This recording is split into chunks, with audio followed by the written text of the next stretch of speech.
Halo teman-teman PMI di Taiwan, balik lagi bersama Ken di section Breaking News.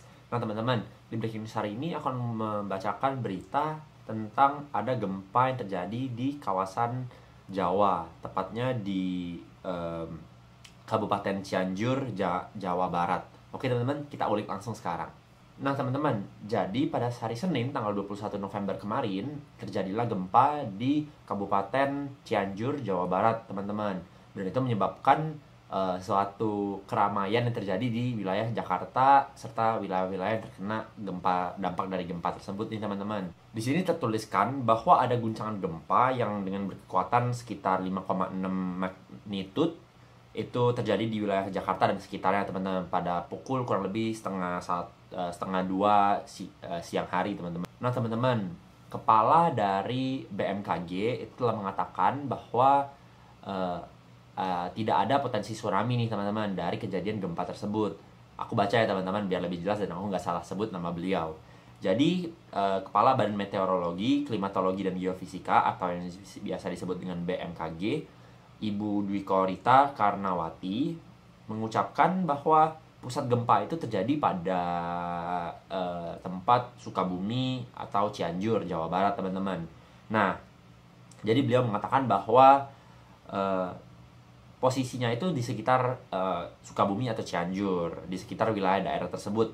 Nah, merupakan gempa yang diakibatkan oleh patahan geser dengan magnitude 5,6 nih teman-teman. Dan ya puji Tuhannya beliau mengatakan bahwa peristiwa ini tidak akan menyebabkan tsunami teman-teman. Nah teman-teman, akibat dari peristiwa tersebut mungkin beberapa dari masyarakat Indonesia yang ada di Jakarta tuh panik teman-teman. Tapi buat teman-teman penonton ID Radio, aku mengatakan bahwa kalau misalnya terjadi gempa seperti ini, karena kan kita di Taiwan pasti sudah sering ya teman-teman, jadi biasa aja. Nah sebenarnya peristiwa gempa itu kalau misalnya teman-teman mengalami gempa, teman-teman nggak boleh panik yang pertama, dan teman-teman harus juga siap-siap nih teman-teman. Jadi entah teman-teman pergi berlindung di bawah meja yang kuat ya teman-teman, dan juga yang paling baik sih sebenarnya teman-teman keluar teman-teman. Jadi pada waktu itu yang di Taiwan, kalau aku waktu itu ada gempa berulang-ulang kali itu teman-teman, nah itu kalau misalnya emang udah gede banget teman-teman, aku saranin untuk keluar dari rumah. Dan juga beliau juga mengatakan nih teman-teman, untuk orang-orang yang ada di dalam gedung dianjurkan atau dihimbau untuk keluar dari building atau keluar dari gedung tersebut teman-teman, karena rawan ya teman-teman, seperti yang teman-teman tahu. Nah teman-teman, jadi aku berharap teman-teman juga udah tahu nih kalau misalnya terjadi gempa ya teman-teman harus ngapain. Teman-teman harus jangan panik, dan seperti yang tadi bilang, teman-teman berlindung atau teman-teman keluar dari gedungnya. Nah teman-teman, mungkin breaking news hari ini sampai sini aja teman-teman. Aku Ken pamit undur diri dulu. See you guys on the next section. Dadah. Halo seluruh penonton ID Radio, balik lagi bersama Ken di section Fun Fact. Nah di Fun Fact kali ini aku akan membahas tentang fun fact atau fakta menarik apa sih yang ada di aktivitas atau event yang sedang berlangsung dan sedang trending di dunia. Nah pasti teman-teman udah tahu nih, yaitu World Cup 2022 yang ada di Qatar itu loh teman-teman. Nah fun fact-nya apa aja sih? Kita ulik habis ini ya. Nah teman-teman, fun fact yang pertama yaitu Qatar 2022 atau World Cup di Qatar 2022 ini merupakan pertama dari World Cup di mana diadakan World Cup pada musim dingin. Jadi Winter World Cup lah istilahnya ya teman-teman. Karena ketika mereka bermain di Qatar, kalau misalnya biasanya itu kan World Cup itu di tengah-tengah tahun nih teman-teman, yaitu di summer atau di musim panas. Nah, tapi kalau misalnya di Qatar pada saat musim panas, mereka itu memilih di musim dingin seperti ini karena kalau misalnya di musim panas di Qatar itu bisa mencapai 50 derajat nih teman-teman. Jadi ya teman-teman bisa bayangin lah main bola sampai 50 derajat itu gimana teman-teman. Nah, fun fact yang kedua teman-teman, World Cup 2022 ini merupakan World Cup di mana memakai stadium terbanyak, yaitu 8 stadium. Nah, sebelum ini itu yang paling banyaknya itu ada pada saat World Cup di Argentina di tahun 78, yaitu memakai 6 stadion. Tapi sekarang di tahun 2022 karena ada di Qatar, jadinya memakai 8 buah stadium nih teman-teman. Makanya cukup banyak kan teman-teman. Nah teman-teman, fakta yang menarik ketiga yaitu berhubungan dengan fakta menarik yang pertama, yaitu karena takut penonton-penonton dari World Cup ini kepanasan karena ada di Middle East. Jadi mungkin cuacanya rada panas ya teman-teman.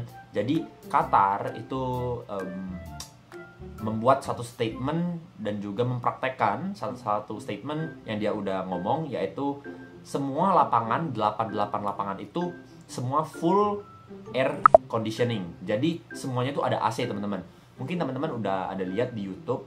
Jadi lapangan di Qatar itu semuanya udah ada AC, dan di bawah seatnya itu ada AC tersendiri teman-teman. Jadi ya penonton nggak akan ngerasa kepanasan lah gitu teman-teman. Nah fakta menarik yang keempat, teman-teman harus tahu karena mungkin ada renovasi lapangan atau stadium, renovasi jalan juga, renovasi hotel. Jadi teman-teman, World Cup 2022 ini merupakan World Cup yang paling ekspensif atau yang paling mahal nih teman-teman, yaitu mencetak di kurang lebih 200 miliar di US dollar untuk infrastruktur dan sebagainya teman-teman. Jadi teman-teman bisa bayangin tuh, untuk host satu World Cup ini diperlukan sebanyak ini nih uangnya teman-teman. Bisa nggak ya Indonesia nanti ke depannya bisa kayak gini? Kita aminkan dulu aja teman-teman. Nah ini merupakan fakta menarik yang terakhir teman-teman, yaitu jadi di World Cup 2022 ini kan biasanya pada World Cup sebelumnya wasitnya itu semuanya cowok nih teman-teman. Nah tapi di World Cup yang tahun ini mereka memperbolehkan wasit wanita. Jadi female referee itu diperbolehkan untuk menjadi wasit pada saat permainan lapangan. Nah ada beberapa nama yang akan aku sebutkan, kurang lebih ada 4 teman-teman. Ada tiga wasit wanita yang diperbolehkan untuk menjadi wasit di World Cup 2022, dan ini menurutku salah satu peristiwa yang bisa diapresiasi dari World Cup karena untuk kesetaraan gender. Jadi ini bagus sekali. Jadi buat kita ngerti bahwa ya cowok dan cewek itu sebenarnya ya sama teman-teman, semuanya bisa melakukan hal yang sama gitu loh, atau pekerjaan yang sama. Oke teman-teman. Nah teman-teman, mungkin sampai saat ini dulu aja fun fact untuk hari ini. Aku harap teman-teman suka dengan fun fact hari ini, terhibur dengan fun fact hari ini. Aku juga berharap teman-teman bahwa tahu nih, oh ada informasi yang teman-teman bisa dapatkan dari fun fact yang kali ini teman-teman. Mungkin sampai sini aja. Aku kan pamit undur diri dulu. See you guys on the next section. Bye bye.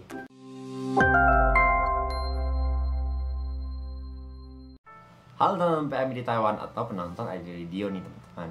Jadi hari ini aku akan ngebahas tentang apa aja sih menurutku peluang-peluang untuk kita mendapatkan pundi-pundi uang yang tidak memerlukan biaya atau modal. Nah apa aja sih, kita ulik sekarang ya teman-teman. Nah teman-teman, jadi yang pertama itu ada blogger. Jadi blogger itu apa sih kan? Jadi teman-teman, buat teman-teman yang ingin mendapatkan pundi-pundi uang atau mendapatkan cuan, teman-teman bisa melakukan hal-hal yang disebutkan ini nih, yaitu salah satunya itu blogger. Nah blogger itu apa sih? Blogger itu jadi orang yang ngetik di website. Kalau misalnya teman-teman search di Google, jadi teman-teman search apa sih tentang apapun yang teman-teman ingin tahu lah. Nah itu kan keluar tuh satu link. Nah biasanya link tersebut itu dituliskan sama seseorang atau ya blogger tersebut teman-teman. Nah makanya aku saranin teman-teman, kalau misalnya teman-teman mau mendapatkan pundi-pundi uang dan teman-teman tidak mau keluarkan modal, teman-teman jadi blogger ini. Kenapa? Karena yang aku baca di beberapa website itu, kalau misalnya teman-teman jadi blogger, teman-teman bisa monetize blog teman-teman, atau teman-teman bisa menguangkan blog teman-teman. Nah untuk prosedurnya seperti apa, itu mungkin teman-teman harus cari sendiri nih, biar teman-teman bisa lebih ngerti gimana sih caranya untuk menjadi blogger yang bisa teman-teman uangkan nih blog teman-teman nanti. Dan yang menurut aku sih, untuk sekarang teman-teman nulis aja blog yang menurut teman-teman tuh teman-teman suka. Contohnya misalnya tentang gimana sih kehidupan di Taiwan, atau gimana sih teman-teman, peristiwa teman-teman ada di Taiwan, makannya gimana, cara pesan makan atau cara ngapain, biar nanti makin lama makin banyak orang yang melihat blog teman-teman, dan ya baru teman-teman bisa melakukan monetize atau menguangkan blog teman-teman. Oke teman-teman. Nah, yang kedua, content creator. Nah, jadi content creator itu apa sih, Ken? Content creator itu orang yang membuat konten. Contohnya, kayak aku sekarang, aku kan membuat konten buat teman-teman biar lebih teman-teman tahu nih gimana sih caranya informasi-informasi, gimana sih caranya untuk mendapatkan cuan, atau gimana cara bisa juga teman-teman buat konten itu tentang yang teman-teman hobi. Contoh, misalnya teman-teman suka main game, ya teman-teman rekam, teman-teman lagi main game, dan juga teman-teman rekam reaksi teman-teman juga. Atau teman-teman juga bisa ngebuat konten yaitu reaction, misalnya teman-teman react orang ngapain, mukbang, atau ada teman-teman react orang ngapain ya. Aku pasti yakin teman-teman semua pasti udah pernah nonton lah beberapa jenis konten-konten yang ada di YouTube. Ya teman-teman bisa buat tanpa ada modal, modalnya cuma HP doang. Dan ya aku yakin teman-teman semua pasti punya HP nih di rumah. Jadi ya untuk mendapatkan pundi-pundi uang lagi, ya coba teman-teman manfaatkan HP teman-teman, yaitu buat konten. Nah teman-teman, yang ketiga dan yang terakhir ini merupakan dropshipping. Nah dropshipping itu apa sih, kan? Jadi tren ini itu sempat viral atau sempat trending di tahun 2021 dan 2022 ini, yaitu dropshipping. Dropshipping ini merupakan bisnis di mana teman-teman itu menjadi orang tengah dari supplier dan juga dari konsumen. Nah, jadi gimana sih caranya, kan? Jadi misalnya kayak gini, teman-teman. Jadi teman-teman misalnya teman-teman mendapatkan supplier rice cooker lah. Nah, teman-teman itu buka di e-commerce teman-teman, bahwa teman-teman ada jual rice cooker nih misalnya. Nah, teman-teman pasti ingin mendapatkan cuan dong. Misalnya teman-teman beli dari supplier itu 150.000 misalnya. Nah, teman-teman jual di e-commerce teman-teman itu 200.000. Tapi kan teman-teman nggak ada barangnya sekarang nih. Nah, jadi nanti kalau misalnya ada konsumen beli barang ke teman-teman, ya teman-teman ambil uangnya 200.000 dan teman-teman bayar ke 150.000 ke suppliernya. Nah, itu teman-teman telah melakukan yang namanya dropshipping atau ya pembelian orang tengah tersebut, teman-teman. Dan ini semuanya legal, teman-teman, dan teman-teman bisa lakukan. Teman-teman tinggal cari suppliernya di mana, dan juga teman-teman tinggal cari marketnya atau konsumennya ini ada nggak sih. Dan ya teman-teman tinggal buka e-commerce, teman-teman nggak perlu modal, teman-teman tinggal nunggu konsumen pesan, dan teman-teman langsung pesan barangnya deh, dan supplier langsung kirim barangnya ke konsumen. Mungkin ya gini sih untuk dropshipping. Kalau misalnya teman-teman suka dengan video yang berhubungan dengan seperti ini, teman-teman boleh banget like, dan juga teman-teman komen bahwa teman-teman mau lagi kita membahas tentang peluang-peluang bisnis seperti ini, teman-teman. Oke teman-teman, sampai sini aja fun fact hari ini. Aku harap teman-teman bisa ngerti, dan juga teman-teman bisa mengimplementasikan pelajaran hari ini, dan aku harap teman-teman bisa mendapatkan cuan lebih banyak ke depannya. Oke teman-teman, see you guys on the next video. Aku kan pamit undur diri dulu. Dadah teman-teman.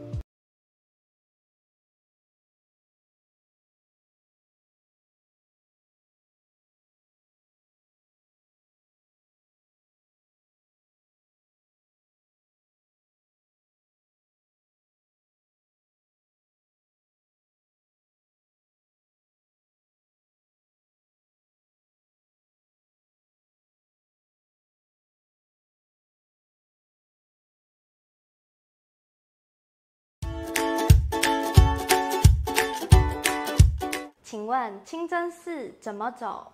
先过马路，然后右转。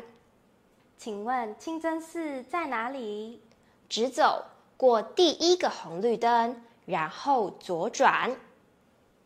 请问清真寺怎么走？ Numpang tanya, masjid bagaimana ya jalannya? 先过马路，然后右转。 Menyeberang jalan dulu, lalu belok kiri. 直走，过第一个红绿灯，然后左转。 Lurus, lampu merah pertama belok kiri. 请问清真寺在哪里？直走，过2个红绿灯，然后左转。